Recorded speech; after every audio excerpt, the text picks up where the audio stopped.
Okay, it's working? Alright, nice. Going Mrs. Ko, VPs, teachers, and Crestons of Pasir Ris Crest Secondary. My name is Stuart Quack. You can call me Quack from 4-7. Have you ever asked yourself why you get rejected? Why do people get rejected? Is it normal to get rejected? As you have guessed by now, I'm going to talk about coping with rejections, something I have multiple experience on.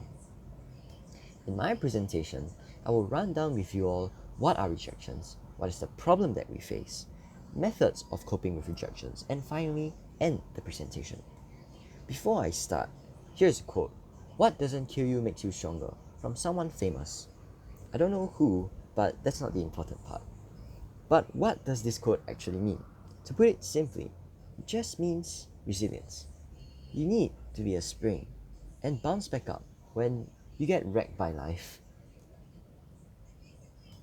Generally, there are two different types of rejections in my experience of getting rejections. The first kind of rejections are the minor rejections, the everyday rejections. Rejections such as when you wave to someone and he or she does not wave back. The sudden deaths that one experiences on a daily basis. Feels bad, man. The second kind of rejections are the more major rejections. Some examples may include being rejected after confessing to your crush via friend zone or bro zone, or not being given the opportunity to enter your first choice school or CCA. These are the kinds of rejections where it hits you so hard you can fly to the moon. Now, now that I have explained what rejections are, may I have a show of hands as to who got rejected one or more times? Now, those going through a rejection, look around you. Realize something, you are not alone. So, no need to worry. So, people complain to me about being rejected one single time after confessing, but I can't relate to them simply because I have been through not one rejection, but 10 rejections. This includes confessing and others. One painful but funny example that I went through is when my friend asked me who would I date and ended up telling me why she wouldn't date me. She told me that I was neither smart nor sporty. She also said I was ugly and annoying. However, she said I was kind. At that moment, I saw the light of hope. When she said kind, unfortunately, she ended up saying she won't date me. So it turns out the light was a nuclear explosion. The reason why rejection is such a problem is not the rejection itself. On the contrary, it is the way of how people respond and cope to these rejections that is problematic. Many people perceive rejections as backing evidence that one is a failure or that he or she is not good enough. So here I am asking you guys a question. Are rejections that bad? Before I continue to my substantives, I know how it feels to be rejected. Just because you got rejected doesn't mean you're bad. It just simply means that either you have to find a way to correct yourself in order to be better, or to wake up to reality. So the next question is, how do I cope with it? Well, that's what I'm going to share with you on the different ways one can cope with rejections. The first thing that you want to do is remembering your self-worth. Remind yourself that you are not a failure. When you find yourself feeling left out and dismissed by people, you have to remind yourself of what you can do and what you need to improve on. Just because you got rejected doesn't mean you are a failure. Sure, you feel down. We all feel down when we get rejected. It's normal. The reason why you would want to remind yourself that you are not a failure is due to the fact that you have to deal with the perception of being rejected means that one is a failure.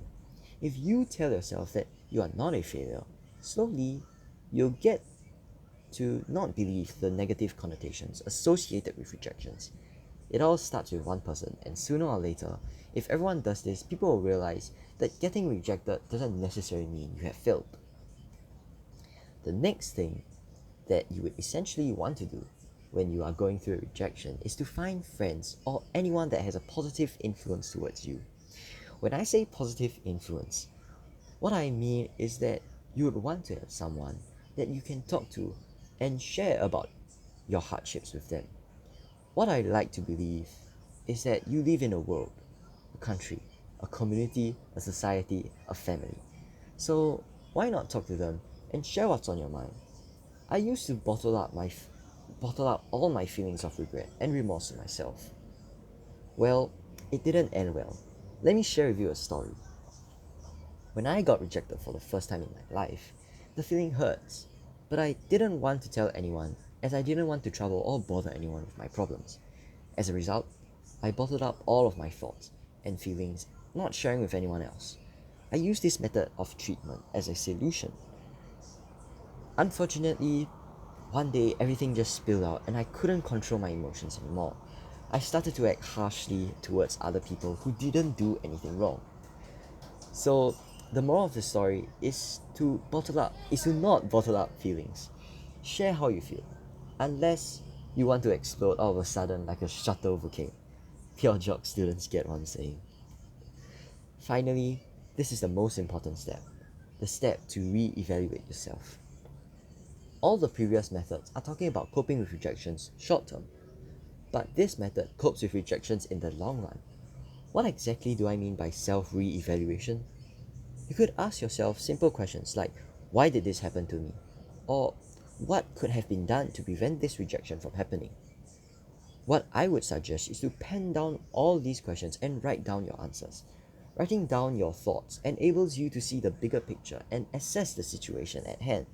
When identifying the problem, you should ask yourself questions like, why did I react in this way, etc. So you can think about your actions and think if they are reasonable. Once you have identified what you need to do, ask yourself, how are you going to solve this problem? And start to plan out what you want to do. Those of you who still bash yourself after re-evaluating, please stop. Bashing yourself won't make a difference in the past. I remember a quote from someone who I admire a lot, and he's no other than Oogway from Kung Fu Panda. He said, yesterday is history, tomorrow is a mystery, but today is a gift. That's why it's called the present. What you can do to fix your mistakes is to do what you can do now and not fret about the past. This process is not to solve your past problems, but it is to prevent you from committing the same mistakes that you did to get the rejection. Alright, that's all I have to share with you all. I hope you'll be able to use what I have shared with you and use them whenever you get rejected. Why should you listen to me, you ask? Well, to be honest, I don't know. But you listen to what I said and ask yourself if it will help you. Or you can try out the methods and see if they fit you. Additionally, these methods can be used in the future when you are applying for jobs. Whatever the case is, you cannot escape rejections. They will come for you. It's all part and parcel of life. So my final words to you all before I end my speech is to not give up when you go head to head with a rejection. Always look directly into your hardships. Never look down and give in. Thank you. Hope you liked it.